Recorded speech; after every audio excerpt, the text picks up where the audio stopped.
ದೇಗುಲಕ್ಕೆ ಹೋಗಿದ್ದಕ್ಕೆ ಹಿಂದೂ ಯುವಕನ ಮೇಲೆ ಮುಸ್ಲಿಮರಿಂದ ಹಲ್ಲೆ ಮಾಡಲಾಗಿದೆ. ಈ ದೇವಸ್ಥಾನಕ್ಕೆ ಯಾಕೆ ಬರ್ತೀಯಾ ಅಂತ ವಿಶ್ವನಾಥ್ ಮೇಲೆ ಹಲ್ಲೆ ಎಸಗಿದ್ದಾರೆ. ಉಡುಪಿ ಜಿಲ್ಲೆ ಕಾರ್ಕಳ ತಾಲೂಕಿನ ತೆಳ್ಳಾರಿನಲ್ಲಿ ನಡೆದಿರುವಂತಹ ಘಟನೆ ಇದು.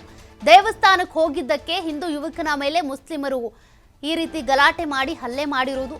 ಯಾಕೆ ದೇವಸ್ಥಾನಕ್ಕೆ ಬರ್ತೀಯಾ ನೀನು ಅಂತ ವಿಶ್ವನಾಥ್ ಮೇಲೆ ಹಲ್ಲೆ ಮಾಡಿದ್ದಾರೆ. ಉಡುಪಿ ಜಿಲ್ಲೆ ಕಾರ್ಕಳ ತಾಲೂಕಿನ ತೆಳ್ಳಾರಿನಲ್ಲಿ ನಡೆದಿರುವಂತಹ ಘಟನೆ ಇದು. ದುರ್ಗಾ ಪರಮೇಶ್ವರಿ ದೇವಸ್ಥಾನಕ್ಕೆ ಹೋಗಿದ್ದಕ್ಕೆ ಹಲ್ಲೆ ಮಾಡಿದ್ದಾರೆ ಅನ್ನುವಂಥ ಆರೋಪ. ತೆಳ್ಳಾರಿನ ರಿಯಾಜ್, ರಿಹಾನ್, ರಿಮಾನ್, ರೀಫಾನ್ ಮೇಲೆ ಹಲ್ಲೆ ಮಾಡಿದ್ದಾರೆ ಅನ್ನುವಂಥ ಆರೋಪ ಕೇಳಿಬಂದಿರೋದು. ಸದ್ಯ ಆಸ್ಪತ್ರೆಗೆ ದಾಖಲಾಗಿ ಚಿಕಿತ್ಸೆ ಪಡ್ಕೊಳ್ತಿದ್ದಾರೆ ವಿಶ್ವನಾಥ್. ಈ ಪೈಕಿ ತಾನು ಪತ್ರಕರ್ತ ಅಂತ ತಿರುಗಾಡುತ್ತಿರುವಂಥ ಆರೋಪಿ ರಿಯಾಜ್ ಮಾಧ್ಯಮದ ಹೆಸರು ಹೇಳಿ ಅಕ್ರಮ ಚಟುವಟಿಕೆಯಲ್ಲಿ ಭಾಗಿಯಾಗ್ತಿದ್ದಾನೆ ಎನ್ನುವಂಥ ಆರೋಪ ಈತನ ವಿರುದ್ಧ ಇದೆ. ತನ್ನ ಮನೆ, ಕಾರು, ತೆಂಗಿನ ಮರಕ್ಕೂ ಮಾಧ್ಯಮ ಅಂತ ನಾಮಫಲಕ ಹಾಕೊಂಡಿದ್ದಾನಂತೆ. ಈ ಹಿಂದೆಯೂ ನಕಲಿ ಪತ್ರಕರ್ತನ ವಿರುದ್ಧ ಸಾಕಷ್ಟು ದೂರುಗಳು ದಾಖಲಾಗಿದ್ವು. ಹಿಂದೂ ಯುವಕನ ಮೇಲೆ ಸದ್ಯ ಹಲ್ಲೆ ಮಾಡಿರುವಂತ ಆರೋಪ ಕೇಳಿಬಂದಿದೆ. ವಿಶ್ವನಾಥ್ ಹಲ್ಲೆಗೊಳಗಾಗಿ ಸದ್ಯಕ್ಕೆ ಆಸ್ಪತ್ರೆಯಲ್ಲಿ ಚಿಕಿತ್ಸೆ ಪಡ್ಕೊಳ್ತಾ ಇರೋದು. ಮತ್ತೊಂದು ಕಡೆ ರಿಯಾಜ್ ಫೋಟೋವನ್ನ ನೀವು ಗಮನಿಸ್ತಾ ಇದ್ದೀರಾ. ಈತ ನಕಲಿ ಪತ್ರಕರ್ತ, ಅಂದ್ರೆ ಮನೆಯಲ್ಲಿ ಇರುವಂತ ತನ್ನ ವೆಹಿಕಲ್ಸ್ ಇರ್ಬೋದು, ತೆಂಗಿನ ಮರ ಇರ್ಬೋದು, ಎಲ್ಲ ಕಡೆ ಕೂಡ ತಾನು ಪತ್ರಕರ್ತ ಅಂತ ನಾಮಫಲಕ ಹಾಕೊಂಡು ಓಡಾಡ್ತಿರೋದು. ಪತ್ರಕರ್ತರಾದ್ರೆ ಈ ರೀತಿಯಾಗಿ ಸಮಾಜದ ವಿರೋಧಿ ಚಟುವಟಿಕೆಗಳನ್ನ ನಡೆಸೋದಿಲ್ಲ. ದುರ್ಗಾ ಪರಮೇಶ್ವರಿ ದೇವಸ್ಥಾನಕ್ಕೆ ಹೋಗಿದ್ರು ಅನ್ನುವಂಥ ಕಾರಣಕ್ಕೆ ವಿಶ್ವನಾಥ್ ಮೇಲೆ ಹಲ್ಲೆ ಮಾಡಿರೋದಂತೆ.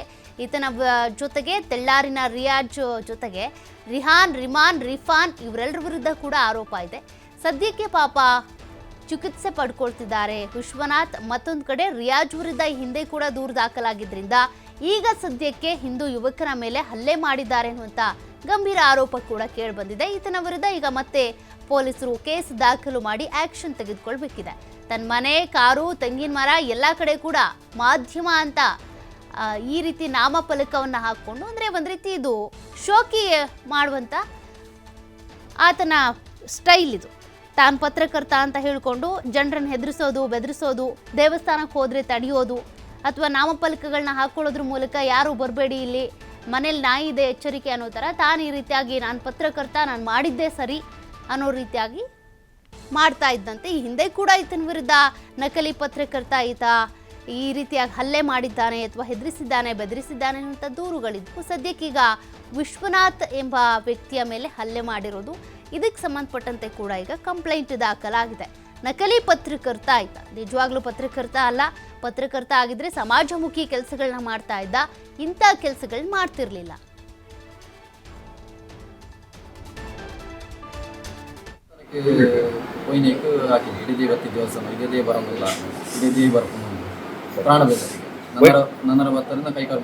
ವೈಟ್ ಹಾಕಿದ್ದೀನಿ, ಕೈಟ್ ಮುಖ ಮರತ ದೊಣ್ಣೆ ಉದ್ದರಿಂಚಿರ ರಿಯಾಜ್ ಬಂದ ಅಮ್ಮಿ ಮುಖ ಅಮ್ಮಿ ಫಸ್ಟ್ ಬರ್ತದ್ದು ಇಂಥದ್ದು ಹಾಕಿನಿ. ಅದು ಮುಖ ಜೋಕು ಬರ್ತೀನಿ ಜೋಕು ಬುದ್ಧ ನೀರು ಬಂದು ಗೊತ್ತಿಲ್ಲ. ಆಗ ಜೋಕು ರಿಯಾನ್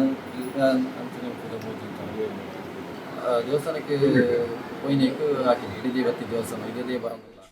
ಮತ್ತಷ್ಟು ಡೀಟೇಲ್ಸ್ ಕೊಡ್ತಾರೆ ಪ್ರತಿನಿಧಿ ಆದಿತ್ಯ. ಈ ರಿಯಾಜ್ ಅಂದ್ರೆ ನಕಲಿ ಪತ್ರಕರ್ತನ ವಿರುದ್ಧ ಹಿಂದೆ ಎಷ್ಟು ಕೇಸ್ ಇತ್ತು, ಈ ಕೇಸಿಗೆ ಸಂಬಂಧಪಟ್ಟಂತೆ ಏನ್ ಡೆವಲಪ್ಮೆಂಟ್ಸ್ ಆಗಿದೆ? ನಿಜಕ್ಕೂ ಕೂಡ ಸೋಕೆ. ಯಾಕಂದ್ರೆ ಈ ರಿಯಾಜ್ ಅನ್ನುವಂತ ವ್ಯಕ್ತಿ ಏನಿದ್ದಾನೆ, ಪತ್ರಕರ್ತ ಅನ್ನುವಂತಹ ಒಂದು ಸೋಗಿನಲ್ಲಿ ಅನೇಕ ರೀತಿಯ ಸಾರ್ವಜನಿಕರಿಗೆ ತೊಂದರೆ ಕೊಡ್ತಾ ಇದ್ದ ಅನ್ನುವಂಥ ಒಂದು ಆರೋಪ ಇತ್ತು. ಮತ್ತು ಇವ ಯಾವ ಒಂದು ಸ್ಪಷ್ಟವಾಗಿ ಯಾವುದೇ ಒಂದು ಸಂಸ್ಥೆಯಲ್ಲೂ ಕೂಡ ಈತ ಇರಲಿಲ್ಲ. ಈ ಬೆನ್ನಲ್ಲಿ ನಿನ್ನೆ ಒಂದು ವಿವಾದಾತ್ಮಕ ಘಟನೆ ನಡೆದಿರುವಂತದ್ದು. ಓರ್ವ ಹಿಂದೂ ಯುವಕ ಟೆಲ್ಲಾರು, ಅಂದ್ರೆ ಕಾರ್ಕಳದ ಟೆಲ್ಲಾರು ಅನ್ನುವಂತ ಒಂದು ದುರ್ಗಾ ಪರಮೇಶ್ವರಿ ದೇವಸ್ಥಾನ ಏನಿದೆ, ಇದಕ್ಕೆ ಹೋಗುವಂತ ಸಂದರ್ಭ ಆತನನ್ನ ತಡೆದಿದ್ದಾನೆ, ಅವಶ್ಯವಾಗಿ ನಿಂದಿಸಿದ್ದಾನೆ. ಮತ್ತು ಯಾಕೆ ಈ ದೇವಸ್ಥಾನಕ್ಕೆ ಬರ್ತೀಯ ಅನ್ನುವಂತ ರೀತಿಯಲ್ಲಿ ಅವನ ಮೇಲೆ ಹಲ್ಲೆ ಮಾಡಿದ್ದಾನೆ ಅನ್ನುವಂತ ಒಂದು ಆರೋಪ ಸದ್ಯ ಕೇಳಿ ಬಂದಿರುವಂತದ್ದು. ದೂರಿನ ಬೆನ್ನಲ್ಲೇ ಆ ಸಂತ್ರಸ್ತ ಏನಿದ್ದಾನೆ ಆತ ಕಾರ್ಕಳದ ಆಸ್ಪತ್ರೆಗೆ ದಾಖಲಾಗಿದ್ದಾನೆ. ಮತ್ತು ಕೇವಲ ರಿಯಾಜ್ ಮಾತ್ರ ಅಲ್ಲ, ಈತನ ಕುಟುಂಬಸ್ಥರು ಕೂಡ ಇದರಲ್ಲಿ ಶಾಮೀಲಾಗಿದ್ದಾರೆ ಅಂತ ಹೇಳಲಾಗ್ತಾ ಇದೆ. ಪೂರ್ವ ನಿಯೋಜಿತ ದ್ವೇಷನ ಇದು, ಅಥವಾ ಸುಮ್ಮನೆ ಅಲ್ಲೊಂದು ಗಲಾಟೆ ನಿರ್ಮಾಣ ಮಾಡುವಂತ ಉದ್ದೇಶನ ಏನೋ ಗೊತ್ತಿಲ್ಲ.